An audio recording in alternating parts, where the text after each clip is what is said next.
Hey y'all, I'm back. This is going to be part 3 of trip planning. Welcome Lainey back. Lainey, say hey, I'm back. Ooh, ooh, ooh, ooh, ooh. Oh, girl, don't be licking on the phone.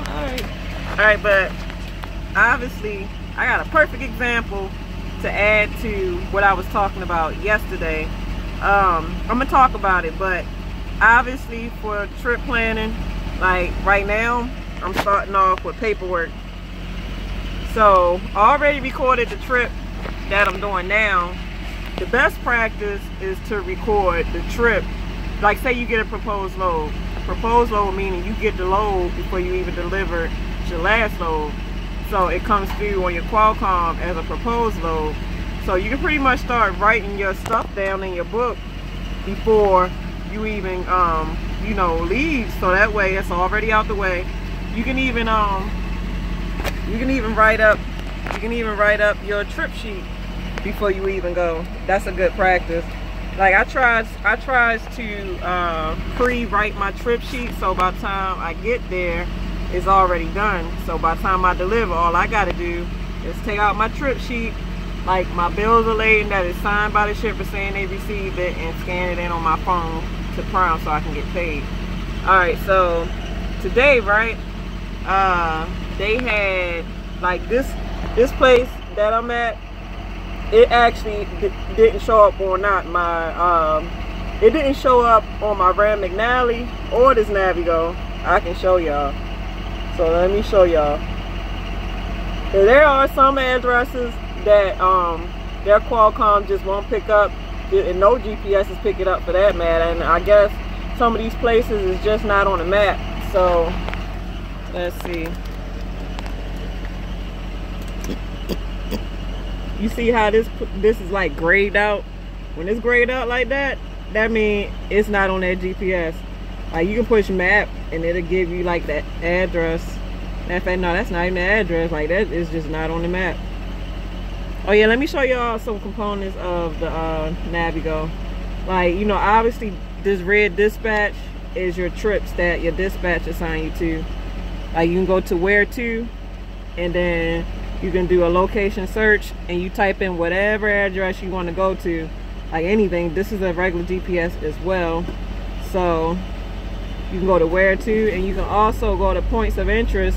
The same way I was telling y'all my navigation can find truck stops or things like that along the route, this can do the same thing. Like you can find fuel, let me see, you can find fuel, weight scales, truck stops, rest areas, even wash facilities. Now that's awesome, because my Rand McNally don't find wash facilities. It might find weight scales or cat scales or dealerships, but it don't find wash facilities. Then you can resume. Like say you cut your truck off, you can resume it. I don't use all the other stuff. Now the only thing that I don't like now is because before you used to could you know, go inside. All right, hold on for a second, guys. I gotta the receivers called me. YouTube, I'm back. I just finished doing paperwork and all that stuff. So my video got cut off, so I'm probably gonna have to stitch this together. But yeah, I was just saying I had a perfect example of what I was saying, how if a location doesn't come up, you got to do some creative things to find the place. So what I was saying was, like I was showing y'all how to use the Qualcomm's navigation, how to navigate through it and everything. And like I was saying before, like when you try to use the Qualcomm and all you see is gray, it won't come up. Like I even tried to have it come up on my regular GPS, and I'm gonna show y'all how it wouldn't even come up on there. So if I can get this thing to come on. So in other words, when it doesn't want to come up, like I said, it's very imperative to use your macro 19, because that 19 is what got me here. Like I said, I put in the closest street I could find to get here, which was NC 87, So a lot of times they'll have these addresses and it'll be kind of weird. So you got to kind of enter it different ways. Like this location is the 90. So let me pull it up for you guys. Alright, so sometimes these addresses be so weird. So like this says Route 87 in Equity Road. That stuff is not even called Route 87. It's called NC 87. So a lot of times when you Google the company, sometimes it'll give you the right name, or when you try to type it in here, like just try to type the number in and see if the like the abbreviation in front of it will give you options. That's how you can figure out if it's a route or NC or GA, whatever state you're in. So this is what I had to do. So I tried to type it into my GPS and nothing came up for it. So pretty much what I had to do, like I said, I Googled the company. And sometimes you can Google the company and no address will come up, not even on Google, because they just simply not on the map. So the way I found out was I just kept trying to punch it in different ways. And then I pulled my 19 up. And when I pulled the 19 up, it called it NC 87 too instead of Route 87. So I put it in that way and it took me there. So I just chose a range. So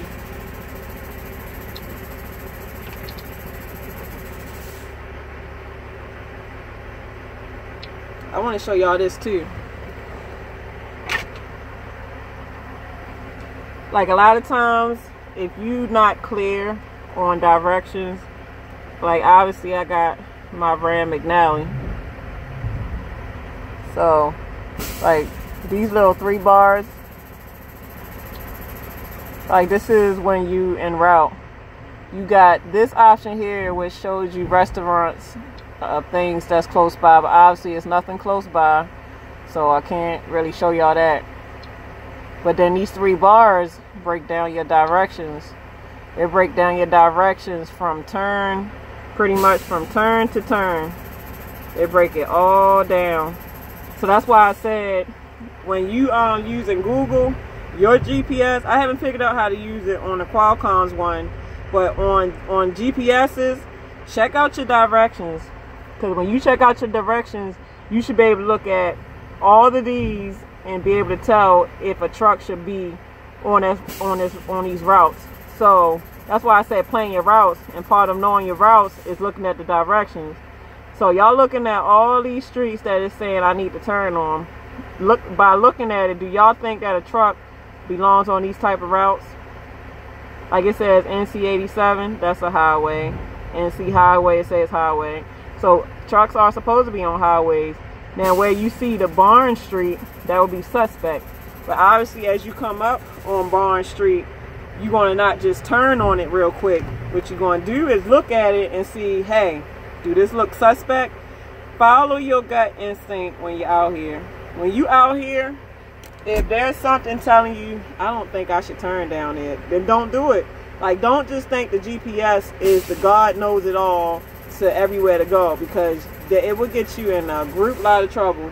So I think I left something out that I wanted to cover in trip planning, which was you want to consider time, like obviously appointment times.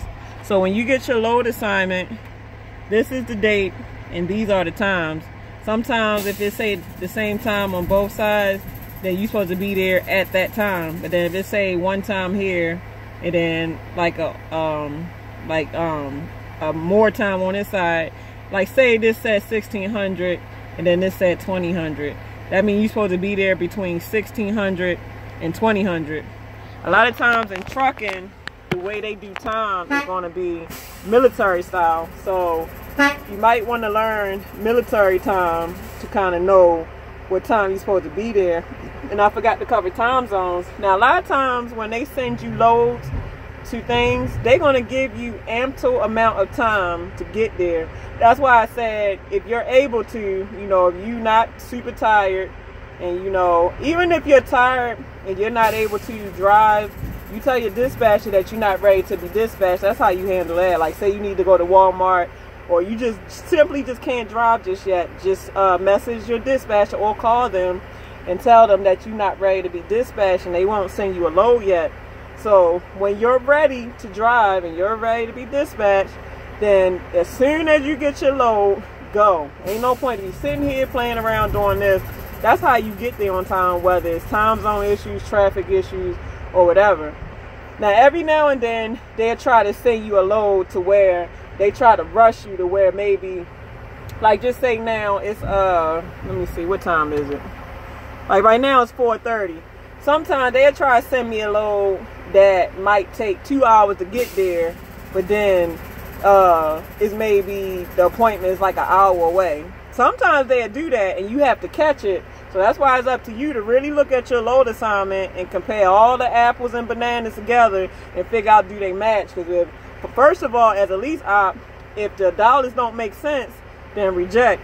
And if they send you something that you know you're not going to make on time, reject it, because you don't want to get a service failure because the dispatcher trying to force a appointment time on you that you know you wasn't going to make in the first place. They will try to do that and try to make it seem like it was your fault for being late when they knew you wasn't going to make it on time anyway. So, like I said, consider just being ready for dispatch. And if you're not ready for dispatch, you do got the choice to tell them, I'm not ready, so don't send me anything yet, either until I get enough rest or until maybe I get the things I need from the store, or whatever you might need the time for. But you don't want to take too much time, because if your wheels not rolling, you know, you're losing money. You know, you got to keep the wheels rolling to make money. So, all right, so like I said, you're going to pay attention to appointment times. So, let me see. Like, those are settlements. Each trip police operator pays out a certain amount for every trip. So for one of my trips, that's what, you know, that's what that paid out. So, but I mean, you want to consider the money, but we talking about trip planning. So that was something else I wanted to cover. Oh yeah.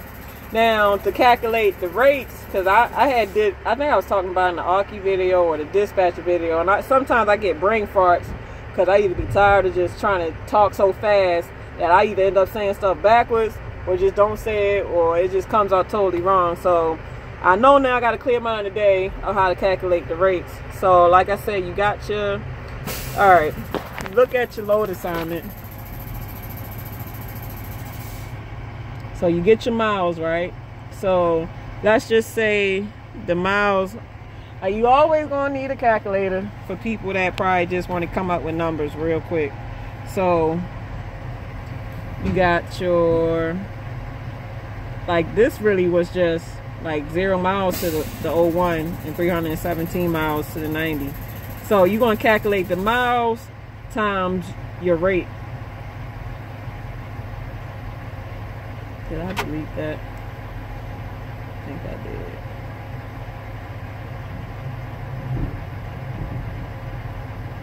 I think the rate for that, there we go. The rate for that was like $711. So what you're going to do is you're going to divide your rate by your miles. So I'm going to divide 701.11 by 701.11 divide, wait, hold up, 701.11 divide that by the miles. All right, so that's what the dollar rate for that would be. So let's do it again. So my settlement, what I would have got paid for it, for that load, particular load, would have been 701.11 cents. So you're going to divide that by the miles, which was 317 miles. So if you know your decimals, that means I would get $2.21 per mile for that load. So that ain't bad. $2.21. That's not bad. Anything that's above $1.50.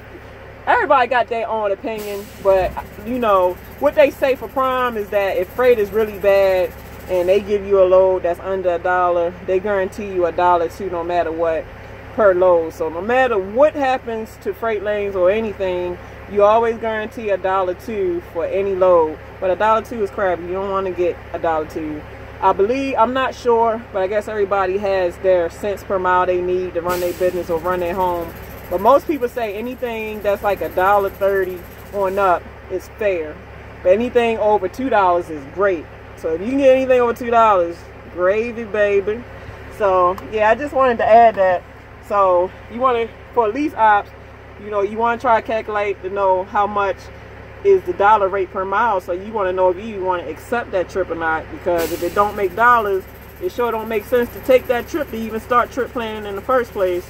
So when you first get the load, calculate your cents per mile. How much is it costing per mile? You know, is it worth your time to even start? And like I said, consider the time. Like, make sure you even got enough time to get there to make sure they not bogusing you. Like, just make sure that they giving you enough time to get there. And then, like I said, make sure that you're ready to drive. Make sure you're ready to be dispatched. Make sure you're not too tired. Like, maybe you don't have to get stuff that you absolutely need from the store. Make sure that's straight. And like I say, you won't, like, I've never really had to factor in time zones like that, because I'm always on top of just getting there as soon as I get the load. Like, I don't play around. Like I said, as soon as I get my load, you know, if I'm able and healthy and just ready to do, I'm peering. I'm not sitting here like wasting time. Only time I might waste a little time, and that's in the middle of the trip, not the beginning, is when, like, say a load got 3 days on it and there's no way I can deliver this early. So in between that time, something that should have been a 2-day run, now I got an extra day in between to drive around. So that's the only time I might drive around, is when I got like a day on that trip extra. And sometimes, a lot of times they do that. So alright, y'all, that's just more that I think I forgot to put in the trip planning, and that should conclude my video. And if y'all got any questions, leave a comment below. If you like, please like it. You know, if you don't like, I don't care. And you know, if you want to subscribe, please subscribe. And for all you senior truckers, you know, if you want to put your 2 cents in for something I didn't cover, or maybe you do it a certain way that could add just that much more information onto this video, leave a comment below, just like y'all always do. So time is of the essence, everyone. I love every one of y'all. Can we love each other, not judge each other? Because I wouldn't judge y'all, and I definitely love y'all. So alright, y'all, I'm about to wipe my floorboards. I cleaned my floorboards, and I guess by it being so rainy, I gotta keep cleaning. It's like constant cleaning on this truck. So alright, y'all, deuces.